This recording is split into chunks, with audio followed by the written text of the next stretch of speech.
დღის ბოლომდე გაგრძელდა საგამოძიებო მოქმედებები საგარეჯოში, სწორედ იმ სახლში, სადაც მოხდა გასროლა და მძიმედ დაიჭრა თორნიკე რიჟვაძე.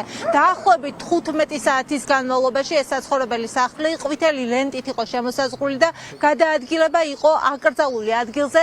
პოლიციის სხვადასხვა დეპარტამენტის წარმომადგენლები იმყოფებოდნენ, მათ შორის იყვნენ კრიმინალისტები, კრიმინალური პოლიციის წარმომადგენლები, ასევე ექსპერტები, რომლებსაც მათ სხვადასხვა ნივთმტკიცებულება მოაგროვეს და მათ შორის არის სავარაუდოდ სწორედ ის იარაღი, რომლიდანაც მოხდა გასროლა და სავარაუდოდ ამოღებულია ასევე რიჟვაძის პირადი ნივთები, რომელიც მას ჰქონდა საგარეჯოში ამ სახლში მოსვლის დროს. ამ დროისთვის არსებული ინფორმაციით დაკავებული არის მხოლოდ ერთი პირი. ჩვენ ვცდილობდით დღის განმავლობაში იმის დაზუსტებას, რა ბედი ეწიათ იმ ადამიანებს, რომლებიც რიჟვაძესთან ერთად იმყოფებოდნენ, გამოიკითხნენ თუ არა საგარეჯოს პოლიციის განყოფილებაში, თუ ისინიც გამოკითხვის მოტივით გადაყვანილები არიან თბილისში, რადგან ჩვენი წყაროს ინფორმაციით გასროლამდე თორნიკე რიჟვაძესთან მინიმუმ 4 ადამიანი იმყოფებოდა, მასთან ერთად იყო აჭარის მთავრობის ყოფილი მეთაური.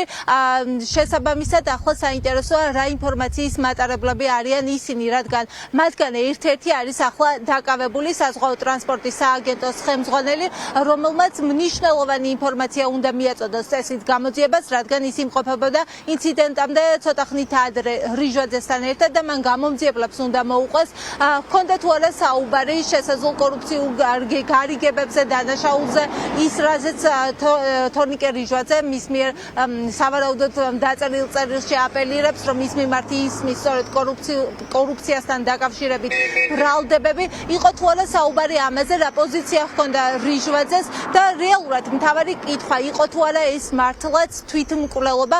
ეს ინფორმაცია უნდა მიაწოდოს ახლა დაკავებულმა გამომძიებლებს, ხვალ მას ელოდება სწორედ ბრალის წარდგენა და გარდა იმისა, რომ შესაძლოა ჩვენება უკვე ჰქონდეს გამოძიებისთვის მიცემული, მან ეს ყველაფერი სასამართლო დარბაზშიც უნდა მოყვეს და გაიხსენოს, რა უძღოდა სავარაუდოდ თვითმკვლელობას წინ და მნიშვნელოვანი ინფორმაციის მატარებელი იქნება.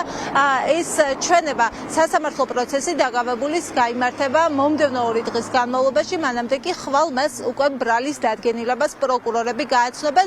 ესეთი მოცემულობა არის ახლა საგარეჯოში, პოლიციის განყოფილებაში ამ ეტაპზე გვეუბნებიან, რომ ამ დროისთვის ჩვენებას აღარავინ აღარ აძლევს, აღარ სახლში აღარ მიმდინარეობს საგამოძიებო მოქმედებები. ჩვენ ვცადეთ, რომ საგამოძიებო მოქმედებების დასრულების შემდეგ სახლშიც მყოფებთან ქონოდა შესაძლებლობა გასაუბრების, თუმცა ის ადამიანები, რომლებიც ესწრებოდნენ ჩხრეკას, მედიასთან კომენტარის გაკეთების სურვილი მათ არ ჰქონდა და არ გამოვიდნენ სახლიდან და არ დაგველაპარაკდნენ.